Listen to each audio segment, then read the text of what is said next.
Look, I know you don't understand usage rights, but this is going to make it a lot easier for you to fully understand because you need to understand this if you're going to make money as a creator, okay? First thing you need to know is that there are two types of usage rights, organic and paid. Under paid, we have basically two categories. One is whitelisting, or also known as creator licensing, and then we also have just general paid usage. First, let's talk about organic usage. This is something where the brand is basically going to be using your content in-house. So it's anything that they do not have to pay for to actually reach that audience. So an example might be like them taking a video that you created, reposting it to their Instagram or their TikTok, typically with credit, but they don't have to pay to reach that audience, right? Like they already got their followers on Instagram or TikTok. They just post it, it goes out to their followers organically. As for a rate, I have literally never seen a creator ever charge for organic usage rights. But there's a huge caveat here that you need to make sure. Should be in bold. I didn't even write it here, but it should be in bold, okay? With organic usage, you don't charge for it. However, you need to have a time limit on it. Do not give away perpetual usage rights. I could literally go into a whole tangent on that. You need to have organic usage rights for 3 months, 6 months, 9 months, 12 months max, okay? But no longer than that. They need to have the opportunity to renew at the end of that period, but don't ever give away usage rights forever.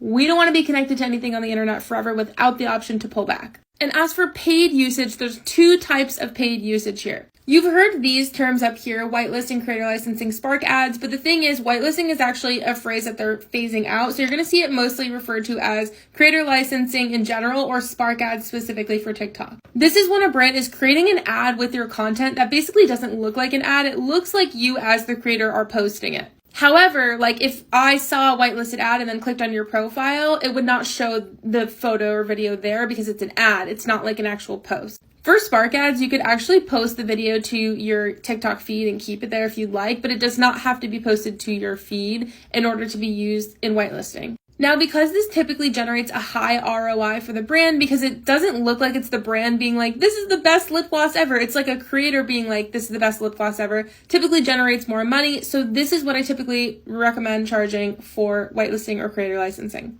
And if you need help understanding this equation, let me know. I'll make a whole example video for you. So then we also have just general paid usage. This is when a brand is going to pay to basically reach the audience that they want this piece of content to reach. Example might be a Facebook ad or an Instagram ad or an Instagram stories ad, and it looks like it's coming from the brand. It's a very typical classic ad, what you think of when you think of an ad. In this case, 15 to 20% of the base rate per 30-day period is industry standard rate. However, for something like a billboard, guys, like the rate should be higher. That we can discuss at another time, okay? Most important thing, ask the brand where they intend on using this content so you can know how to charge.